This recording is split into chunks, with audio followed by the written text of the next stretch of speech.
My favorite part of the week, every week, where we get to speak to entrepreneurs that are making their change in South Africa.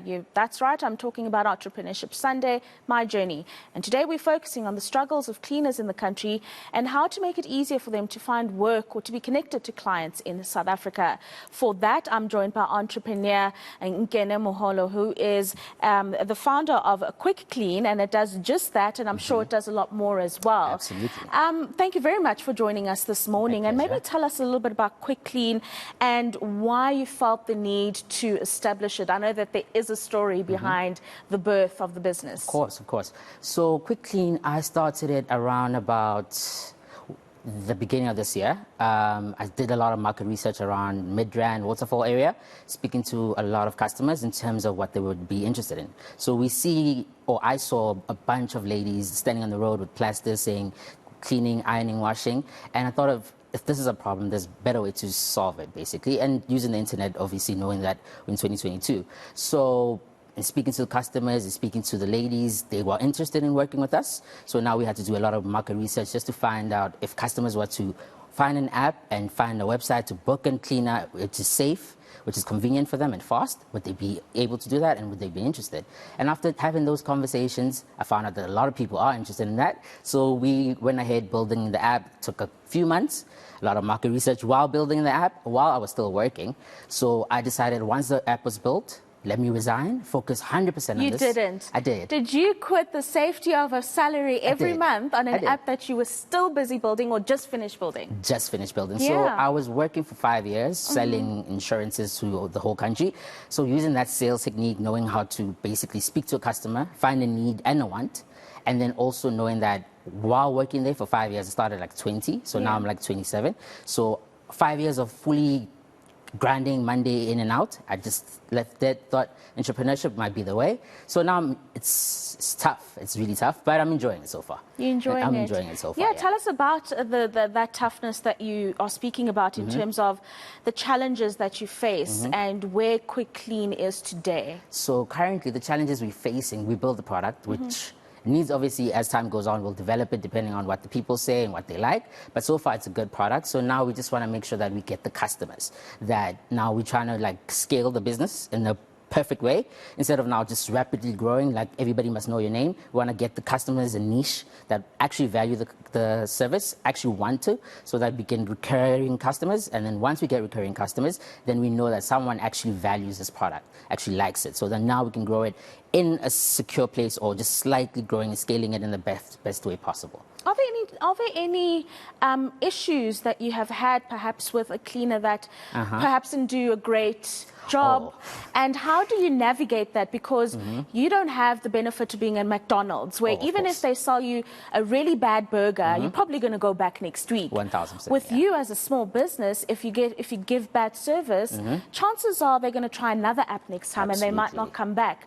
So how do you deal with those issues and make sure that people understand that Quick Clean is going to provide the best service that it can? So currently, in that situation you're talking about, it wasn't actually a cleaner, it was actually a customer. The cleaner did everything absolutely correct, and then the customer just didn't want to pay or didn't enjoy the service. But end up speaking to the customer and finding out what actually made them not want to, I guess, pay or enjoy the service.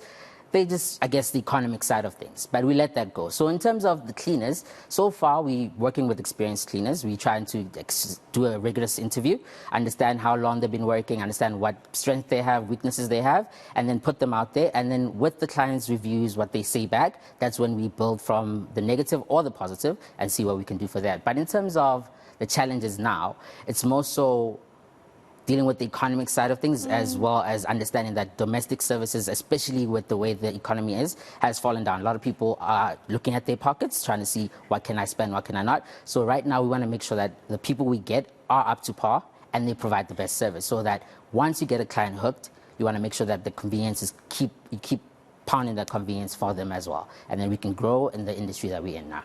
Right. Do you do any of the cleaning yourself? I see you wearing sometimes. I mean, I would like to, when we do the beginning stages, just show them what to do necessarily in the house, like apartments. So I'm in Midrand in an apartment, so how to take care of an apartment so far, and also how to build on home. So I try my best just to show them, but I mainly did cleaning when we were recording the videos, just to show promo and actually help. But I'm not best at cleaning, so I'll leave that to the professionals that we're trying to get, What are the plans for Quick Clean? Where do you see yourself in the next 2 to 5 years as a business? That's perfect, thank you.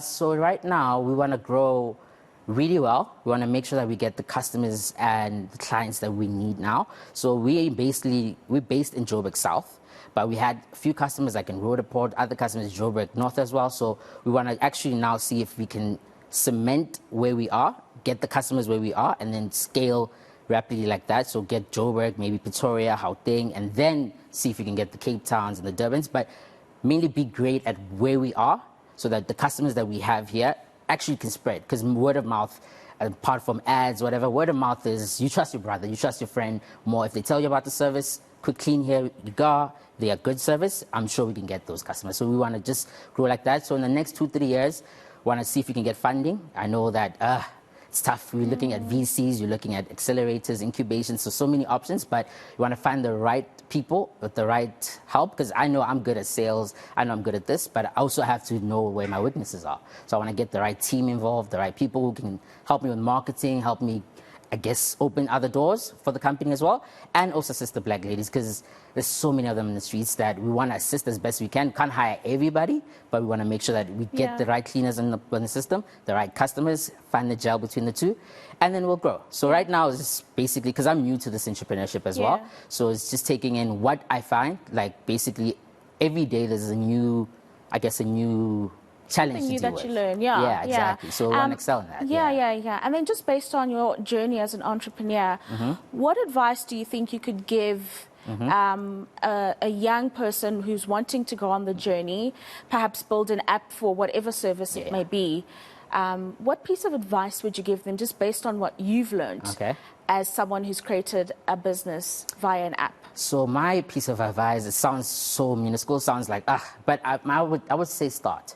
I would say, because for the last 2-3 years, I read the news, I watch the news, I read newspapers every day. So I have ideas. You see problems every day. So you think of, I could find a way to solve that. But you don't have income or you don't have capital. So my thing would be start. And then as you're going, you're finding the challenges along the way, which helps you as a person. You get the strength to grow and deal with that. So you know that I thought I couldn't deal with that, but you deal with that. So starting would be the best thing I would say, I would recommend. And also, I would just say, because we think a lot, we sit on our ideas a lot. Like, I'm sure no idea is original, but whatever you believe in and you think that you want to do it, I would say always start. And then you'll see what happens in the next day. That's basically what I've done. I've started, and every day is a new challenge, but I'm really, really getting... Here you are today. Here I am today. Thank you so much for your time. I really appreciate it. Thank you. That is Nkene Moholo, who is the founder of Quick Clean, and his advice to you all who want to get into the business is just start. You never know where you could end up.